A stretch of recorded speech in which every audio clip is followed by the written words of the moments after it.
Why day 7 is so hard? Is it just me, or day 7 of No Fap is usually when the urge is super strong?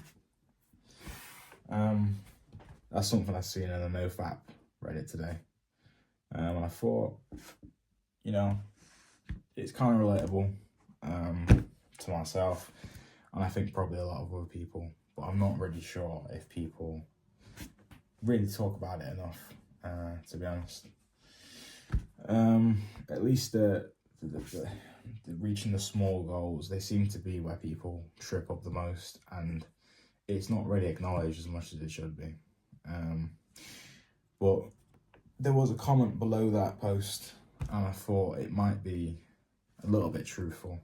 It says, 1 full week, that's usually when the testosterone levels spike before leveling back.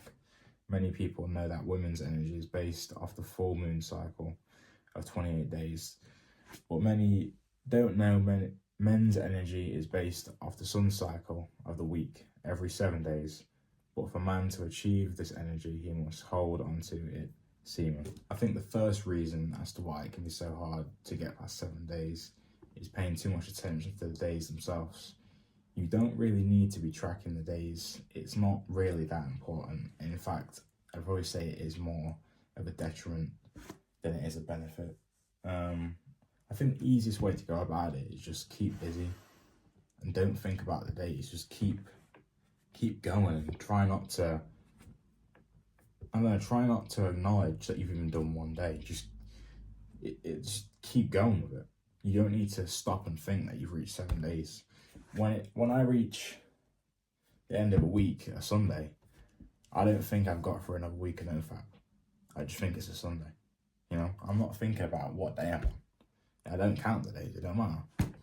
Next point is social media and spending too much time on it. Especially at weekends, if you've come back from work or at school. Weekends, big time when people do a lot of doom scrolling. They're seeing things they shouldn't see on Instagram and TikTok and Twitter especially. Twitter's real bad for this.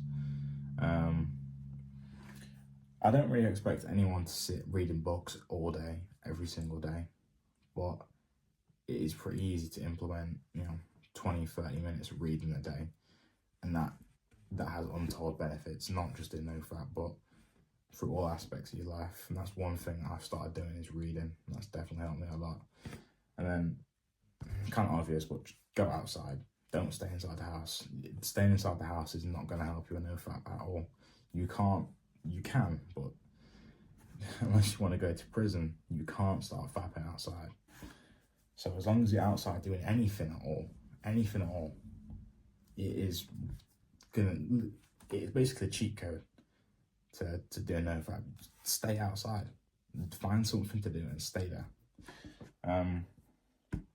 Also gym again, you can't start fapping in the gym, but then again, you can't stay in the gym all day. So wear yourself out in the gym. Put all that energy into the gym. Don't sit in bed doing nothing, wasting energy. Put it into the gym, something productive. And of course, go see your family.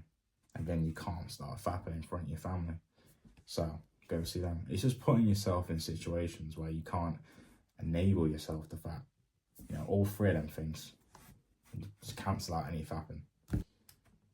My third point is more of a statement, more than a tip, but it's peaking when getting urges, and now that is basically suicide. If you've peaked, you're probably not going to last another day and a half, because at some point you're just going to give in and you're just going to relapse again.